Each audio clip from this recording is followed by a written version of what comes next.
au département d'organisation et ressources humaines. Et il travaille beaucoup sur la détresse en milieu de travail et sur les comportements suicidaires aussi en milieu de travail. Donc, sans plus tarder, je vais lui laisser la parole.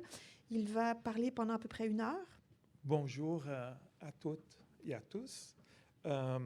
J'aimerais juste faire une petite correction. Ce n'est pas grâce à moi, c'est grâce à tout le beau travail que Cécile a fait, qui a abouti ce qui a abouti dans sa carrière.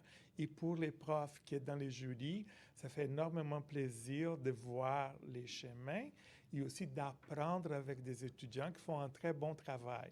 Donc, ça, c'est ce qu'il faut être dit. Donc, je vais essayer de rentrer dans les temps. Je voulais juste commencer par remercier au CRIS pour l'invitation. J'ai aussi aimerais remercier à Luc Dargis et à Charles Cardinal, qui n'est plus là, mais qui m'ont fait un travail inestimable de recherche bibliographique et je suis très, très, très reconnaissant pour tout ce travail-là. Ça aide beaucoup mon travail. À Catherine et à Steve, pour l'organisation et pour répondre à toutes mes questions et pour me rappeler des choses que j'ai oubliées au cours de route. Donc, merci beaucoup et j'apprécie énormément tout le travail pour l'organisation de cet événement. Donc, je commencerai par une petite citation d'Albert Camus qui va dire commencer à penser au suicide, c'est commencer d'être miné. C'est qu'il faut le chercher. Ces jeux mortels qui mènent de la lucidité en face de l'existence à l'évasion de la lumière. Il faut les suivre et les comprendre. Donc, vous allez voir que j'ai fait un choix pour travailler avec les idéations de suicide. C'est pas, je vais vous raconter ça tantôt, mais il y a une raison pour ça, parce que je veux penser la prévention du problème.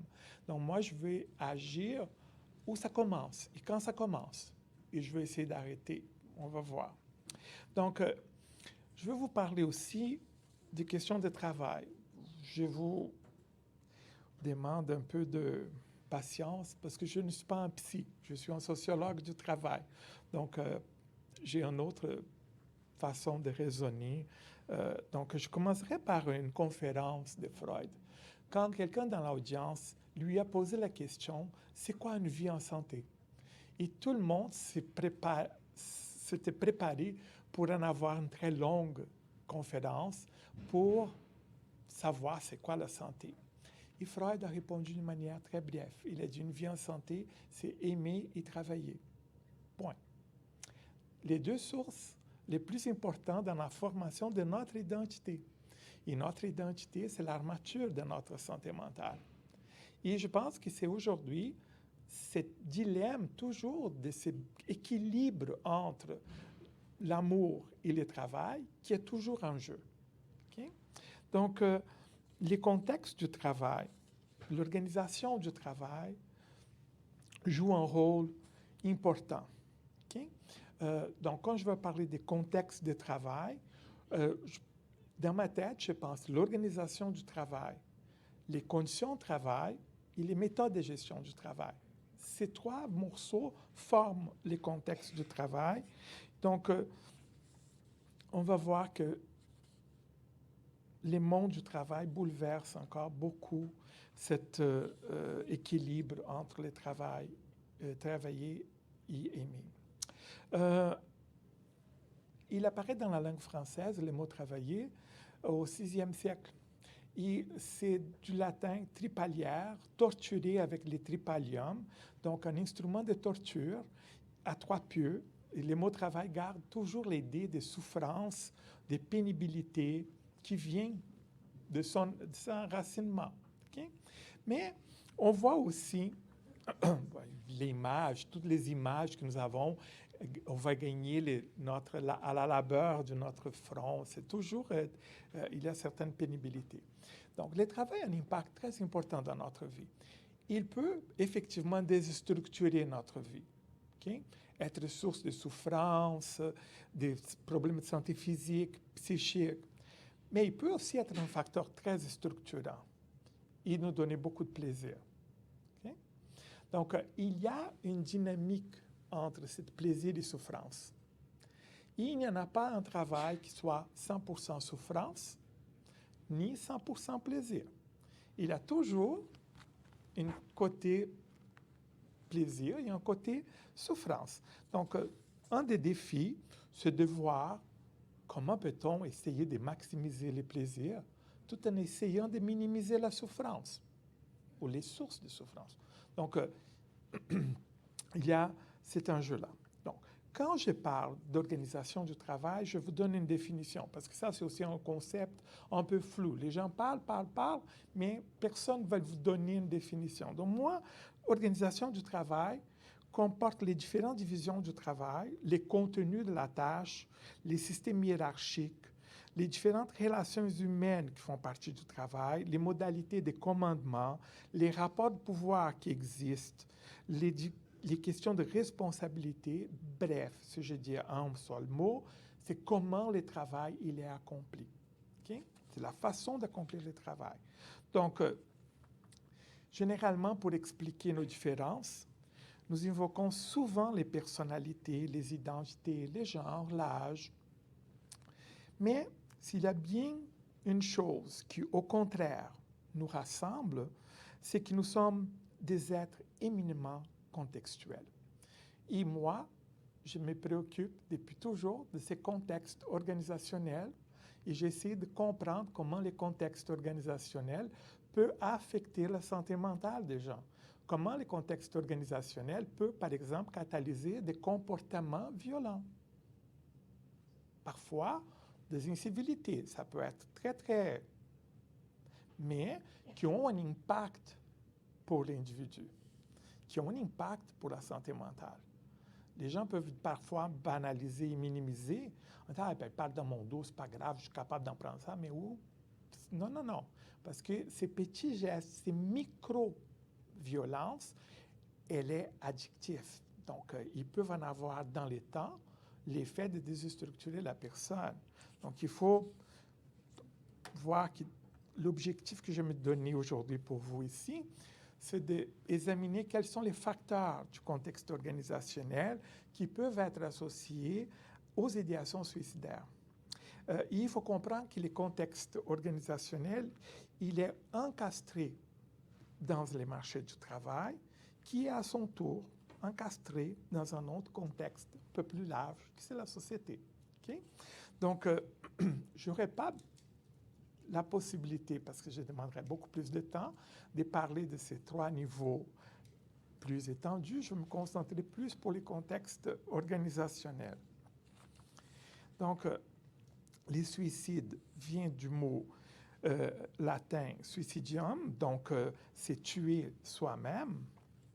Et les suicides est la mort par soi-même avec l'intention précise de mourir. Et au Québec, à chaque jour, il y a 3 Québécois qui s'enlèvent la vie. Donc, c'est assez important. Donc, pour la période 2013-2015, les suicides représentaient 1,8% de tous les décès au Québec. Et en 2016, les taux ajustés de suicide par 100 000 personnes étaient de 18,6 pour les hommes et de 5,7 pour les femmes. Quelque chose aussi que je n'aurai pas le temps, malheureusement, d'aller plus loin, mais si vous voulez, vous pouvez toujours m'écrire. Je vous envoie une copie du chapitre où je fais l'analyse selon les genres. Parce que hommes-femmes, ça c'est très important. Et parfois, on minimise en disant, bien, parce qu'il y a juste 5,7, c'est plus les hommes et on va concentrer vers les hommes. Mais, peut-être qu'on devrait revoir nos stratégies de prévention. Okay? Donc, il n'y a aucune différence significative pour les idéations de suicide, okay, selon le genre, ce qui nous dit la littérature. Donc, Schneidman, il va proposer une nouvelle vision, identifiant les stimuli comment, dans presque tous les cas de suicide, il va appeler ça une douleur psychique insupportable. Cette douleur psychique se rapporte à une prise de conscience des émotions qui sont douloureuses. L'anxiété, l'humiliation, la honte, la culpabilité, la solitude. Et il va le dire clairement, il dit, la personne suicidaire veut cesser de souffrir et non mourir. Donc, est-ce que peut-être, quand on parle de souffrance au travail, ces souffrances-là peuvent augmenter la possibilité de cette volonté d'arrêter de souffrir? On va voir. Suicide de genre, donc depuis le 19e siècle, les résultats classiques et persistants des études sur le suicide portent les différences entre hommes et femmes. Les hommes réussissent plus souvent à se suicider, tandis que les femmes font davantage de tentatives échouées et qui vont échouer dans cette tentative. Les méthodes utilisées sont aussi différentes. Les hommes utilisent les armes à feu, les femmes prennent des barbituriques. Il y a une division sexuelle dans la représentation du suicide, et je trouve que ça, c'est important de le dire. Nous avons choisi d'utiliser le concept d'idéation suicidaire parce que pour nous, c'est la porte d'entrée vers les conduites suicidaires. Brian et Michel ont écrit, certes, penser au suicide ne signifie pas se suicider, mais l'idéation suicidaire est toujours présente avant une tentative de suicide ou un suicide complété. Donc, les idéations suicidaires forment les signaux d'alarme qui précèdent le suicide. Elles surviennent quand la douleur psychique est devenue trop grande et que la personne n'arrive pas à la diminuer avec les moyens dont elle peut mobiliser.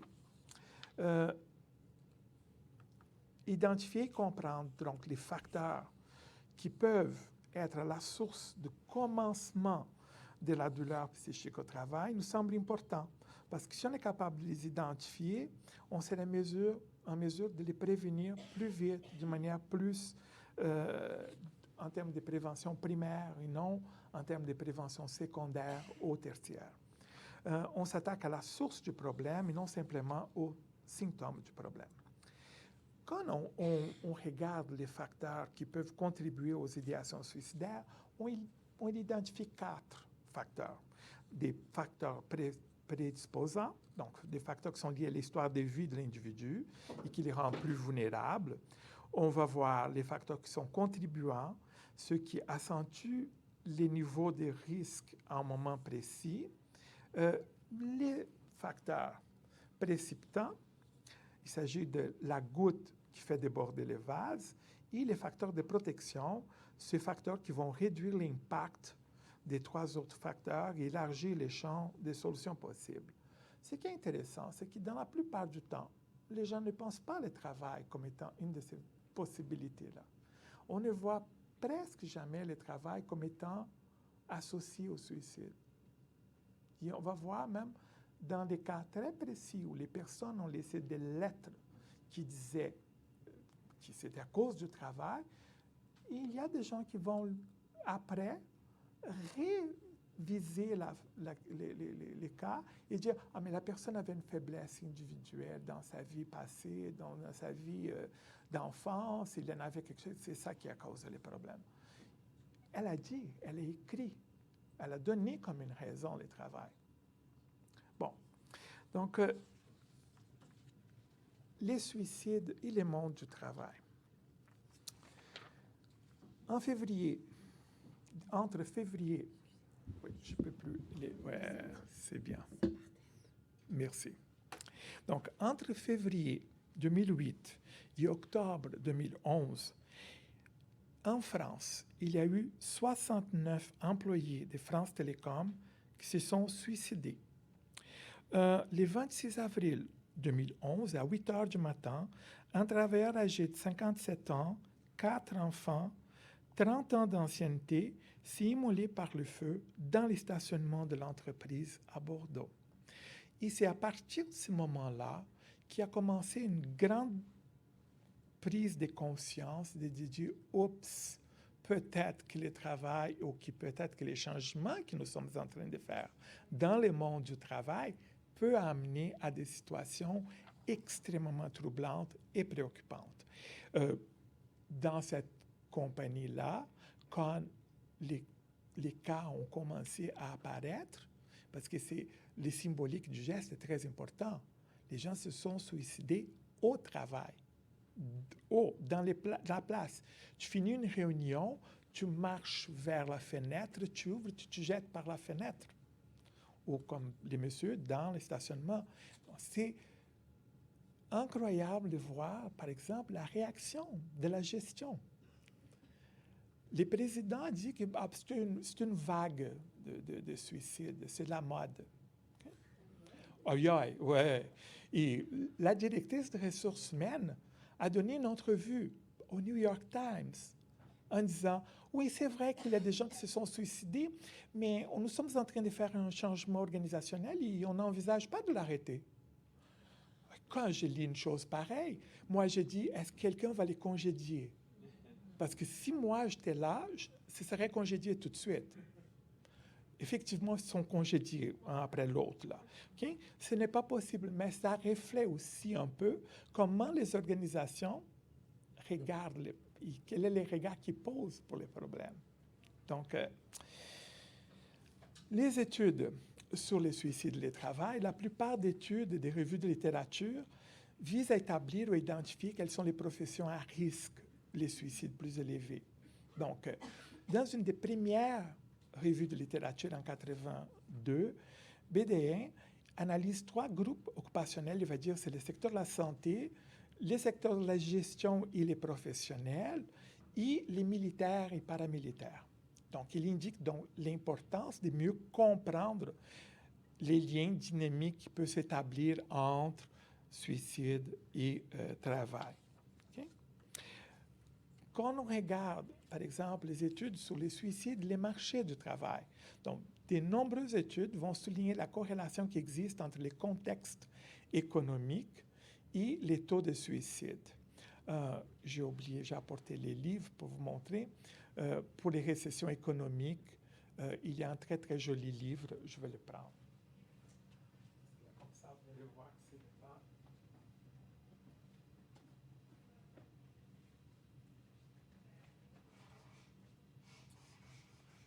C'est un petit bouquin très, très intéressant. Je vous recommande, si vous avez. C'est « Quand l'austérité tue ». Donc, ce sont des économistes anglaises qui ont fait une étude en regardant les crises économiques, comment ça affecte les niveaux de dépression, les tentatives de suicide dans différents pays. Okay? Et comment les programmes d'austérité économique qui ont été préconisés par les Fonds monétaires internationaux, la Banque mondiale, les résultats qu'ils donnent. Donc, ils vont faire l'analyse, la Grèce, et aussi des pays qui n'ont pas embarqué dans ces programmes, okay? Comme le Portugal, l'Islande, ce qui est intéressant à réfléchir. Il y a toutes des études par rapport au chômage. Donc, les gens sont au chômage, ont plus de chances d'avoir des pensées de suicide. Plus récemment, donc précarisation et insécurité. Et là, les chercheurs qui sont en train de dire, ben, ce n'est pas autant les chômages, mais les situations de précarisation du travail, des instabilités, des insécurités dans le marché du travail. Donc, si vous avez des contrats parfois précaires, donc à chaque 6 mois, votre contrat sera ou non renouvelé, vous n'avez plus les travails qu'on appelle un travail de 9 à 5 avec un contrat de durée indéterminée. Okay? Donc, si on sort de là et on est dans des situations de précarité, là, les gens sont en train de souligner qu'on peut en avoir plus des chances de suicide. Ah, c'est important de comprendre que tout ça, c'est dans un contexte un peu de société et qu'à partir de 1975, il y a des changements majeurs qui se sont produits dans le monde. Okay? Donc, 45, 75, 30 ans de croissance économique dans le monde, les 30 glorieuses. Okay? À partir de 75, la croissance économique et la productivité du travail chutent dans les pays développés. Okay? Donc, il y a un engouement à comprendre qu'est-ce qu'on doit faire, comment on doit faire pour changer cette réalité-là. Et il y a juste un pays développé où la croissance économique et la productivité du travail étaient encore en croissance. Et ce pays, c'est le Japon. Donc, à partir de 1975, il y a tout le monde qui va regarder le Japon comme étant la porte de sortie de la crise et d'essayer appliquer la méthode du toyotisme, qui est les méthodes de production japonaises, au monde occidental, ce qui a résulté à des échecs. Et les recherches, que ce soit aux États-Unis, que ce soit en France, Brésil, les comparaisons nous démontrent que ça ne fonctionnait pas et qu'on n'avait pas la possibilité d'augmenter la productivité. Pour des raisons qu'on peut discuter. Okay? Mais vous devez comprendre que l'organisation du travail, elle est encastrée dans une société. Elle n'est pas dans l'air. Donc, le fonctionnement de la société japonaise permet l'existence du toyotisme. Et il y a une symbiose là, dans les deux sens. Ce qui ne fonctionne pas dans d'autres pays. Je vais vous donner juste un exemple. Le cercle de contrôle de qualité au Japon, il est fait à l'extérieur des heures de travail. Les gens restent pour faire ces réunions, pour discuter les problèmes de la productivité, les problèmes de la production. Okay? Sauf que c'est des heures non payées. Les gens restent, discutent, et parfois ils vont même rester, ils vont se coucher dans un petit hôtel juste au coin, parce qu'ils ne vont pas prendre 2 heures de transport pour arriver chez eux et le lendemain se lever tôt encore une autre fois. Et ça, c'est possible dans la société japonaise, dans les structures. Dans les structures japonaises, quand la femme se marie, elle sort du marché du travail. Elle reste à la maison pour s'en occuper des enfants. Parce que l'homme qui va avoir cette vie-là, il faut avoir quelqu'un qui s'en occupe de sa vie parce qu'il n'y a pas une vie. C'est une autre chose. Donc, vous devez comprendre que ces gens, quand ils vont faire des cercles de contrôle de qualité, par exemple au Brésil, ça n'a jamais fonctionné. Il y en avait énormément de conflits à la maison. Parce qu'au Brésil, la conjointe disait, tu vas me dire que tu es resté jusqu'à cette heure-là au travail et qui n'a pas d'heures supplémentaires, qui n'a pas payé, vous avez des amants. Donc, il y avait des chicanes dans les couples. Et les gens commençaient à dire, je ne veux pas participer, je ne veux pas faire ça. Et conclusion, pour en avoir ce cercle de contrôle de qualité, ils ont fait les réunions pendant les heures de travail. Or, la productivité n'est pas la même, hein? Parce que c'est pendant le travail payé. Donc, il y a toutes sortes d'ajustements. En Californie, il y a des études, Ruth Muckman a fait une étude fantastique, où les gens disaient, ah bien, ça ne marche pas les modèles japonais ici, parce que les Américains sont trop mous. Donc, les Japonais sont plus durs. Donc, ils ont importé toute la moyenne et haute direction des compagnies du Japon pour gérer les Américains. Ça n'a pas fonctionné. Donc, tout ça pour vous dire qu'il y a ces tableaux de fond. Okay? Il y a l'introduction massive de nouvelles technologies de l'information. Il y a une augmentation de la précarisation du travail, parce qu'une des solutions dans les modèles japonais, c'était la flexibilisation. Donc, il fallait flexibiliser, c'est trop rigide, les modèles fordistes tayloriens. Donc, il faut flexibiliser. Mais flexibiliser signifie précariser les situations de travail.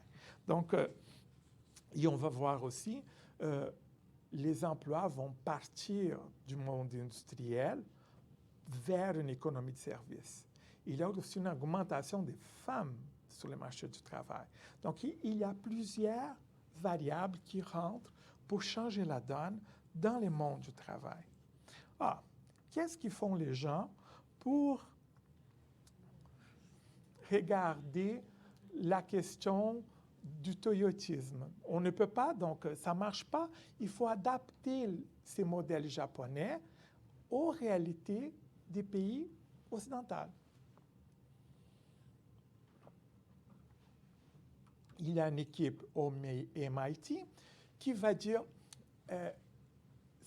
la réponse, c'est les lean management. Okay? Donc, dans la gestion lean, il y a des problèmes. Okay? Parce que dans le toyotisme, il y a des problèmes. Les gens ont regardé juste la croissance, mais les gens ne vont pas vous parler, par exemple, du karoshi. Karoshi, c'est la mort subite à cause du surtravail.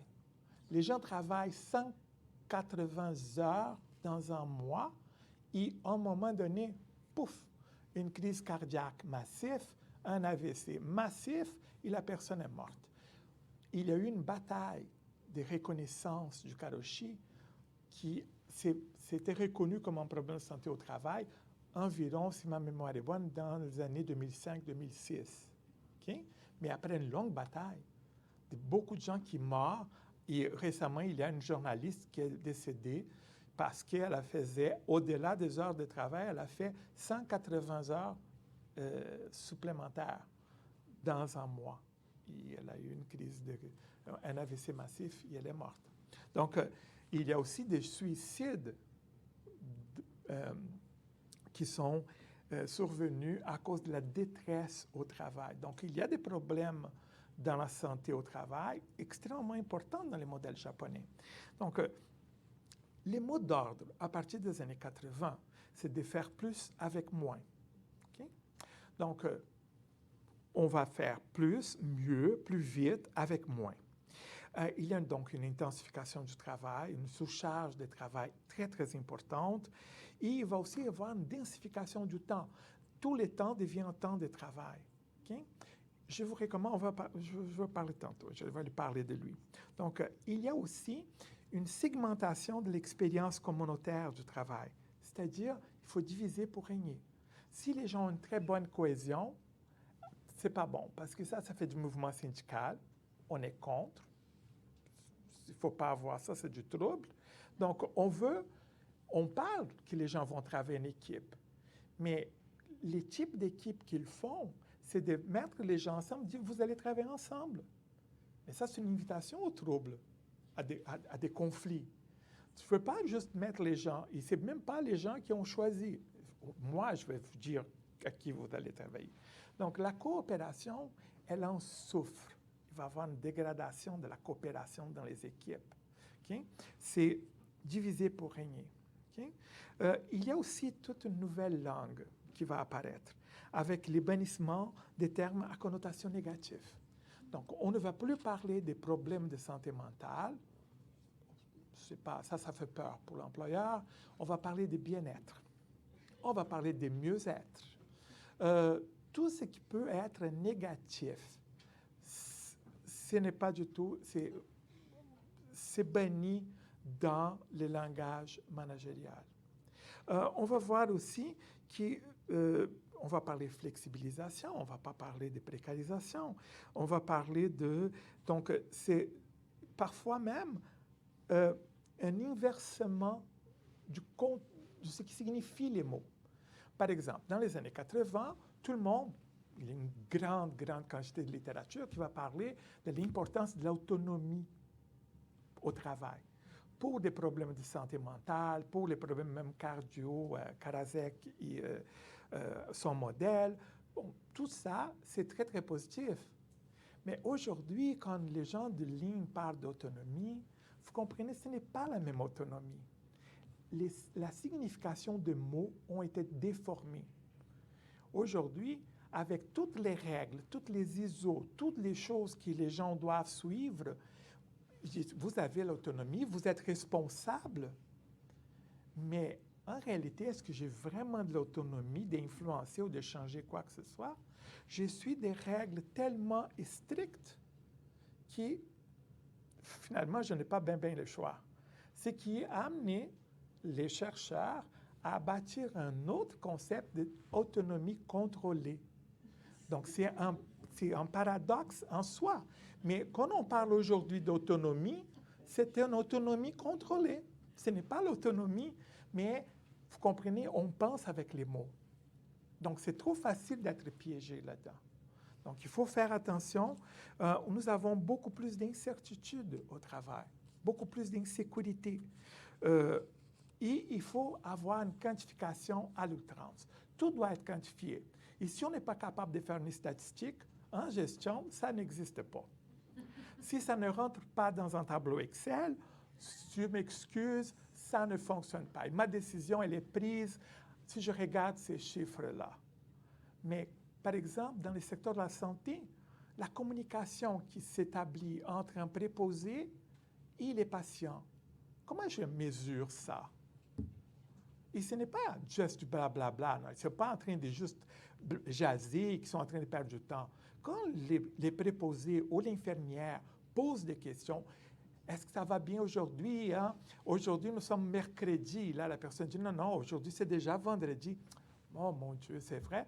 Dans cette petite jasette, la personne peut très bien en train de vérifier si la personne, cognitivement, elle est capable de se placer dans les temps. Donc, vous voyez, mais ça ne rentre pas dans les statistiques. Les travails réels ne rentrent pas dans les statistiques. C'est juste les prescrits. Et là, nous avons déjà une grande source de souffrance parce que tout ce qui est pas statistiquement comptable, c'est coupé. Okay? Donc, ça pose beaucoup de problèmes. Ça, c'est juste quelques-uns.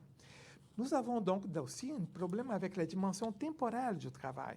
À partir des années 80, les sociétés vont se perpétuer en accélérant les mouvements qui les caractérisent, notamment l'innovation et la croissance, parce que comme il faut avoir une plus grande croissance, il faut augmenter, et ça va se faire d'une certaine manière en accélérant les temps. Okay? Donc, elles doivent sans cesse innover et s'accroître pour que les structures sociales se maintiennent. Nous avons donc toujours plus d'innovation et de croissance. Et ça, c'est la thèse d'un philosophe, sociologue allemand qui s'appelle Hartmut Rosa. Je vous invite à le lire, c'est très intéressant. Il a écrit un livre qui s'appelle Accélération. Et là, il va dire, on constate cette accélération dans la vie sociale. C'est une accélération technique, changement social, il va accélérer les rythmes de la vie. Okay? Donc, quand il va nous dire ça, il va dire cette densification ou cette intensification du temps quotidien ont comme objectif effectuer plus d'actions dans une même unité de temps. Et il va dire que pour arriver à ça, nous allons faire deux stratégies importantes. Une, c'est on va augmenter la vitesse de l'action. Donc, on va avoir moins de temps qu'auparavant pour faire une même activité. Donc, on va dormir moins, on va manger plus vite, on va utiliser des repas congelés, des choses plus près et plus vite pour aller plus vite dans nos tâches, pour accélérer les tâches. Mais on va faire aussi quelque chose encore pire, c'est multitâche. Pendant que je fais la vaisselle, je regarde les devoirs de mes enfants. Okay? Ça, ce n'est pas nécessairement l'attention dont les enfants ont besoin. Okay? Donc, il y a un rythme qu'on rentre et regarde, par exemple, pour la technologie. Combien de temps a pris pour que tout le monde puisse avoir un réfrigérateur à la maison? Ça a pris plus de 50 ans. Mais combien de temps ça a pris pour que tout le monde ait un téléphone intelligent? Donc, c'est beaucoup plus, et ça roule d'une manière plus vite. Ce qui était fait dans l'unité de temps intergénérationnelle, aujourd'hui, ça se fait à l'intérieur de chaque 10 ans. Ce n'est même pas une génération. Donc, la dimension est importante parce qu'on va voir qu'il y a des études qui vont dire que les heures de travail ont un impact pour les suicides, pour les idéations de suicide. Donc, les travails des nuits, les travails postés ont aussi un impact. Il y a des études qui commencent à être faites pour établir ça. Donc, en 1995, Boxer il va analyser les études épidémiologiques entre suicide et travail. Ils vont critiquer les méthodologies parce qu'ils disent que parfois, il y a des études qui vont donner des résultats contradictoires. Par exemple, dans une étude, les infirmières sont plus à risque. Dans d'autres, ils ne trouvent pas de risque. Ou des policiers.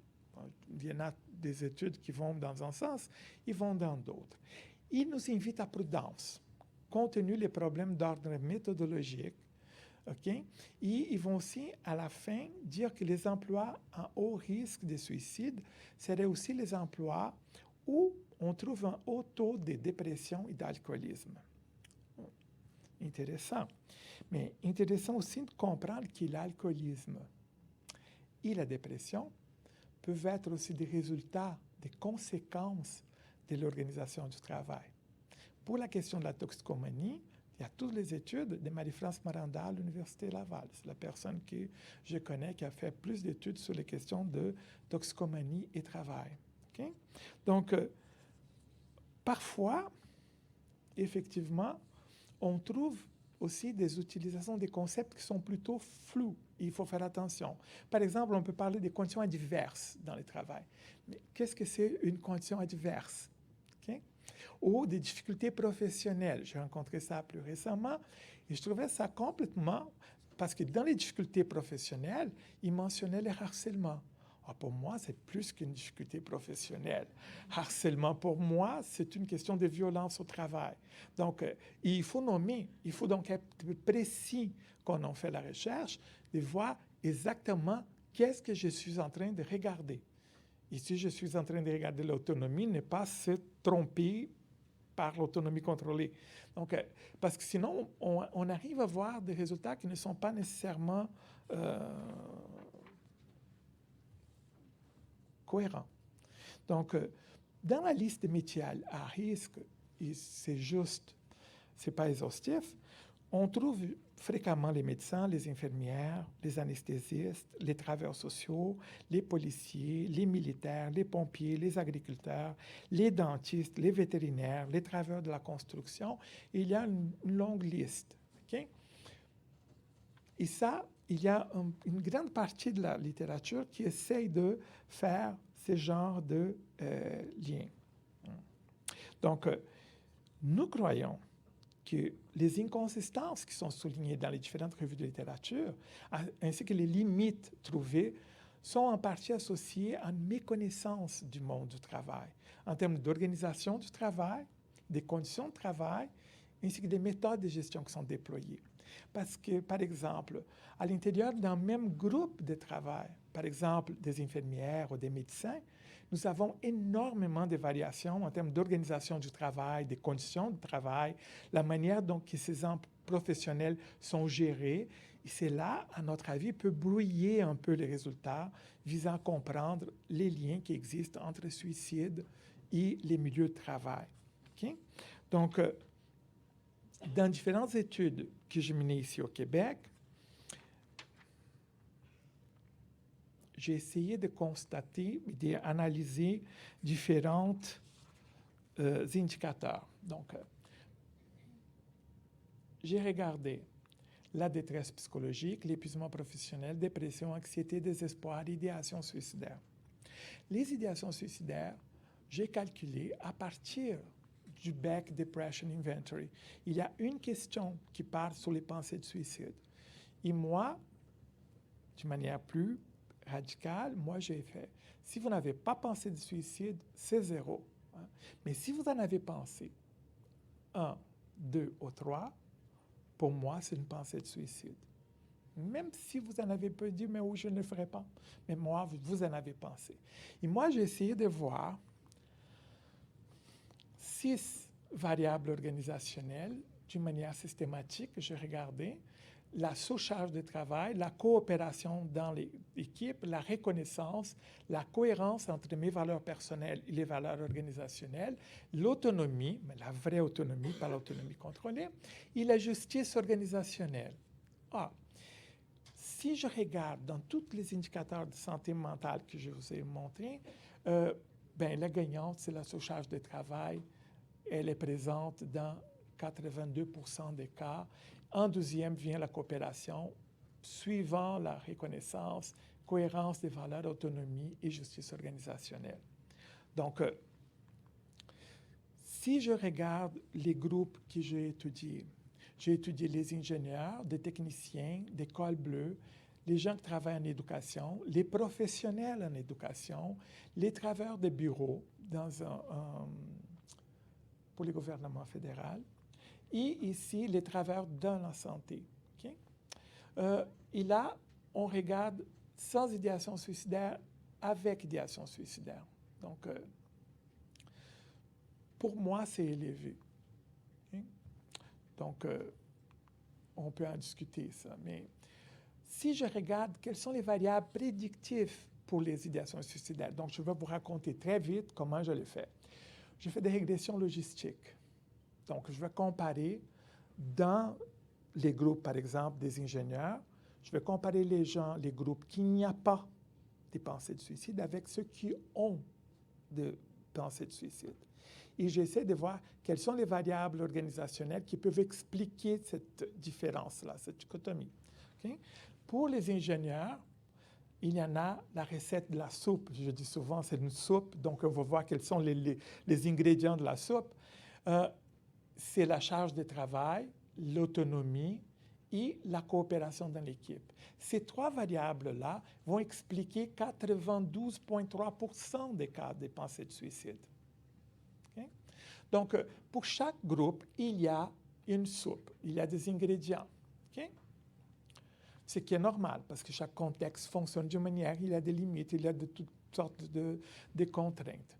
Mais quand on regarde de manière transversale, donc je vais voir que charge de travail représente 6 sur 7. Elle est présente dans 6 groupes sur 7. La même chose pour la coopération. Donc, si quelqu'un me demandait qu'est-ce que feriez-vous pour améliorer, je disais, je regarderai la charge de travail et la coopération. Je pense que ces deux ingrédients-là, ils sont trop présents.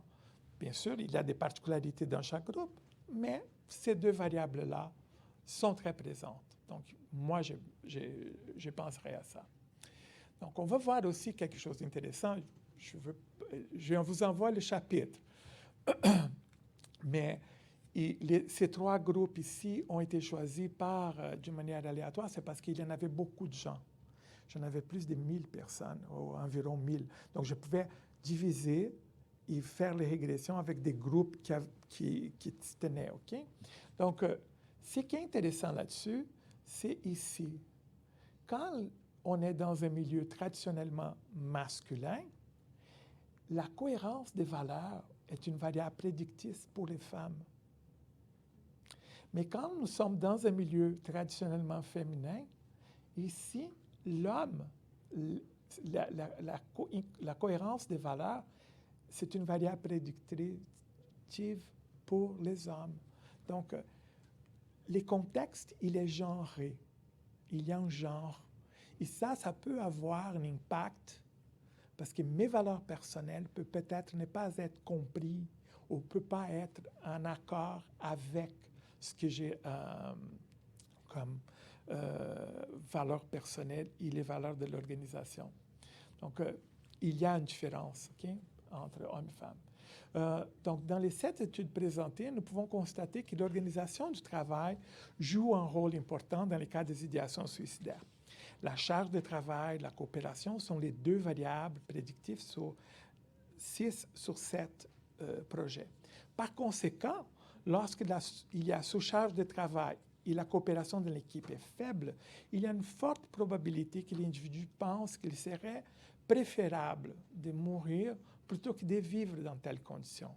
L'individu veut toujours arrêter de souffrir et non mourir.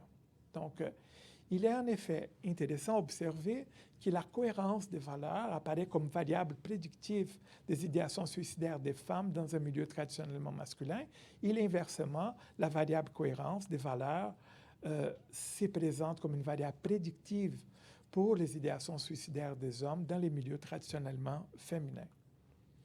La charge de travail, elle est aussi pointée comme une variable problématique pour Jobin et la coopération dans l'équipe. Christophe Dejour, dans un petit livre qui s'appelle Suicide et travail, quoi faire, et Marie Pézé aussi arrivent à la conclusion que les manques de coopération sont associés à des problématiques de suicide. Ce qui est intéressant, c'est qu'ils arrivent à cette conclusion avec des approches qualitatives, et moi, je suis arrivé avec une autre forme plutôt quantitative.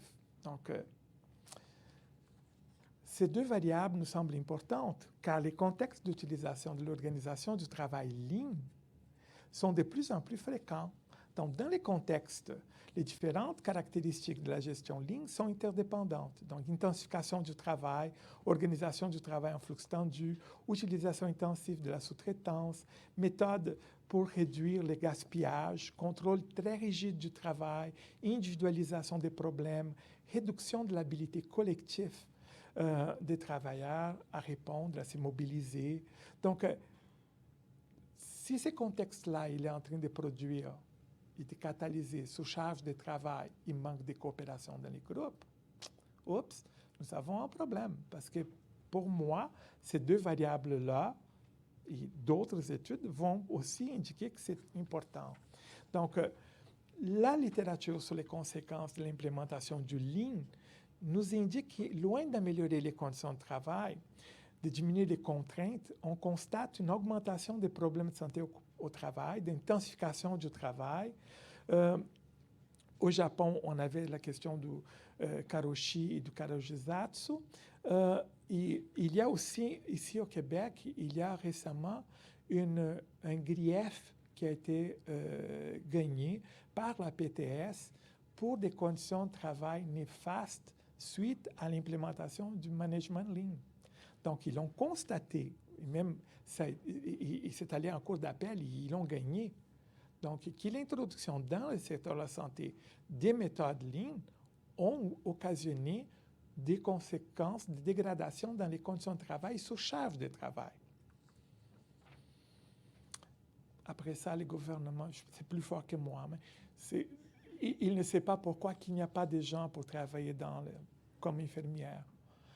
Vous maltraitez les gens pendant 20 ans, 30 ans, OK? Et là, après, vous vous dites, il n'y a personne qui veut travailler parce qu'on ouvre les postes, mais il n'y a pas assez de gens.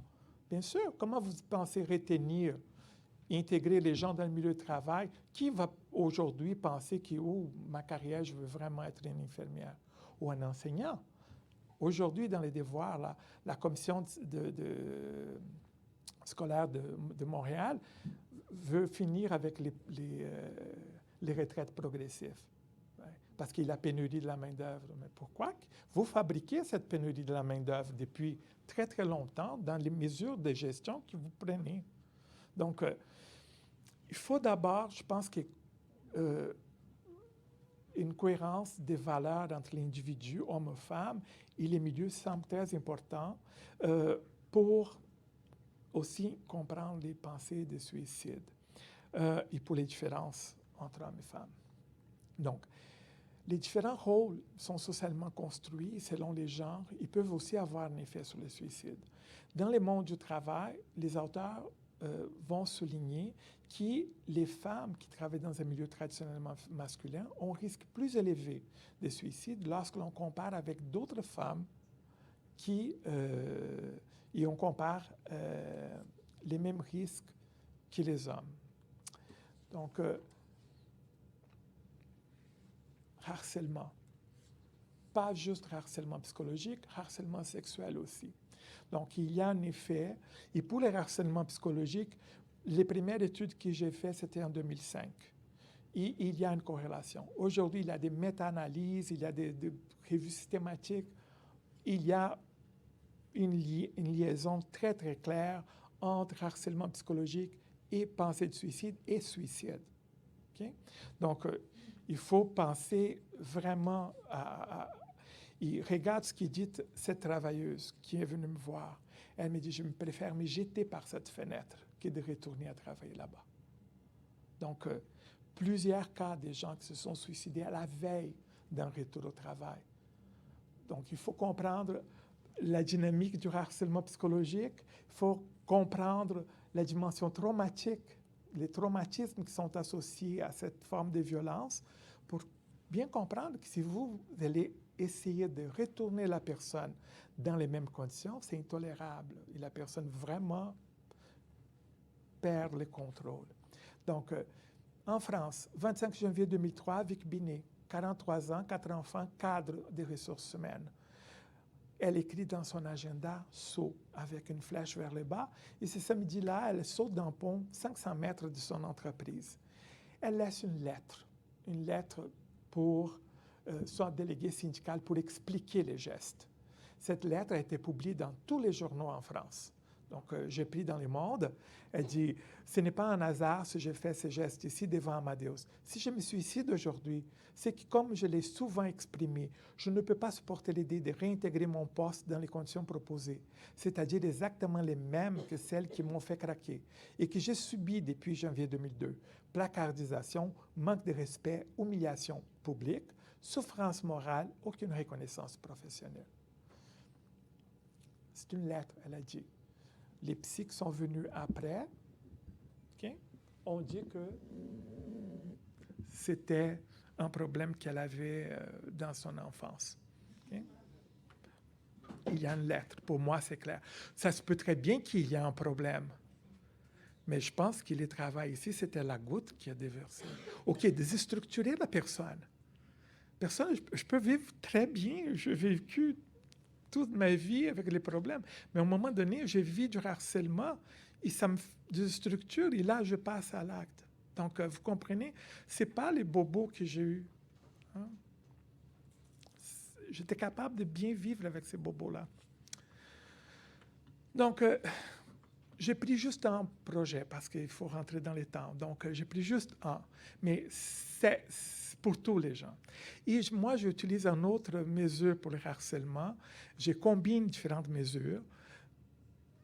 Pas juste demander à la personne si elle est harcelée ou non, okay? Mais j'utilise aussi des échelles pour identifier. Je fais un croisement. Donc là, je suis capable d'avoir 4 groupes de personnes. Ceux qui ne sont pas du tout harcelés, qui n'ont jamais été. Les gens qui sont des faux harcelés. Les gens qui vont dire « oui, oui, je suis harcelé ». Mais quand on utilise des mesures indirectes, on regarde que la personne n'a pas été harcelée. Cela ne veut pas dire qu'elle ne souffre pas. Et peut-être elle souffre, elle met cette étiquette, ce n'est pas la bonne étiquette. Donc, ça indique qu'il y a quelque chose qui ne va pas bien. Okay? Mais il y a aussi les gens qui sont harcelés sans le savoir. Je n'ai jamais vécu du harcèlement. Mais par les mesures indirectes, on arrive à voir qu'il est harcelé. Okay? Donc, c'est comme un processus d'érosion. La personne n'a pas encore étiqueté les mots dans sa souffrance. Hein? Et il y a des gens qui sont harcelés. Et quand on fait l'analyse pour voir le niveau des pensées de suicide, quand je suis harcelé sans le savoir et harcelé, ces groupes, ils forment un groupe. Il n'y a pas de différence statistique entre eux. Mais il y a une différence statistique avec les deux autres. Donc, il y en a 2 groupes statistiquement différents. Okay? Donc, nous avons fait des tests pour voir si les moyennes entre les groupes étaient... Une autre corrélation positive existe entre la durée et la fréquence du harcèlement. Plus ça dure, plus je veux être avec des pensées de suicide, et la fréquence aussi. Donc, si c'est plus fréquent, ça va être plus des pensées de suicide. Donc, pour conclure, là, je vais faire vite et je vais les lire pour ne pas me perdre. Okay? Donc, les conséquences d'un suicide sont toujours dévastatrices à tous les niveaux. Les entreprises sous-estiment encore l'impact du problème. Il est très rare qu'une organisation ait un plan d'action pour faire face à un suicide, qu'il y a des politiques organisationnelles pour dire qu'est-ce que... Il y en a des exceptions. Okay? Je vois la SPVM ici, c'est une exception. Il y en a bon, pour la SPVM, il y a une politique. Okay? Mais c'est rare des organisations qui le pensent.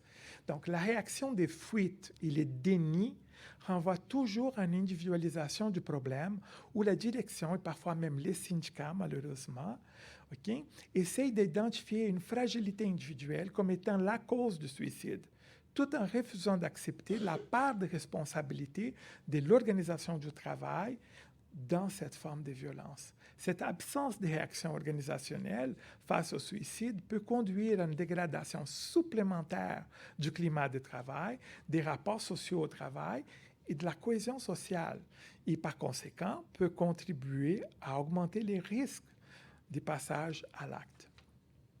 Certes, le suicide, c'est un geste complexe lié à un ensemble de causes tout aussi complexes qui évoquent le désespoir, la souffrance. Le travail peut constituer l'une des sources d'un suicide, voire en être la principale. Nous croyons que les contextes organisationnels, en particulier la surcharge de travail, la coopération effritée, dans l'équipe deviennent des facteurs incontournables pour la compréhension des liens entre suicide et travail. Il n'est pas une simple question de cause et effet entre les variables et les idéations suicidaires, mais plutôt d'une dynamique qui va s'établir entre ces variables organisationnelles qui peut nous aider à mieux comprendre l'émergence des idéations suicidaires.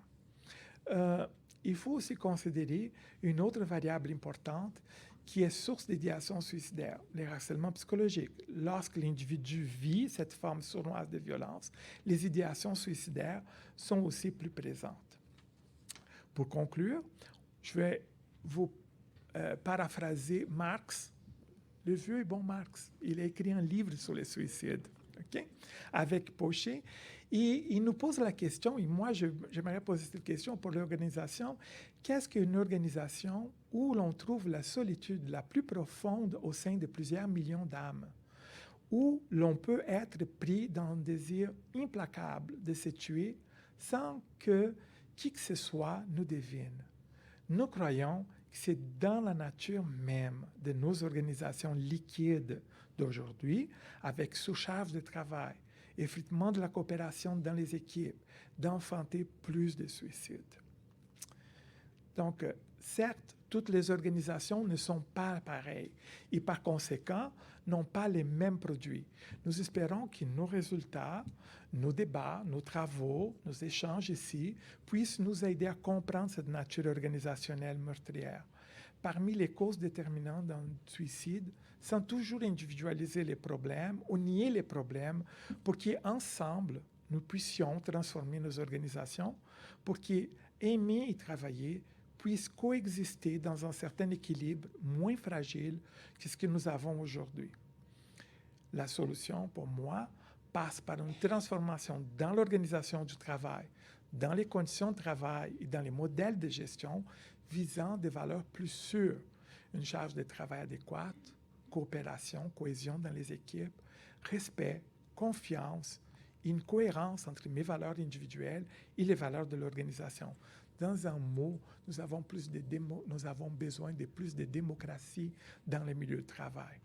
Donc, c'est un peu ce que j'avais à vous dire. Et on peut en parler, discuter, en espérant que j'ai rentré dans les temps. Merci.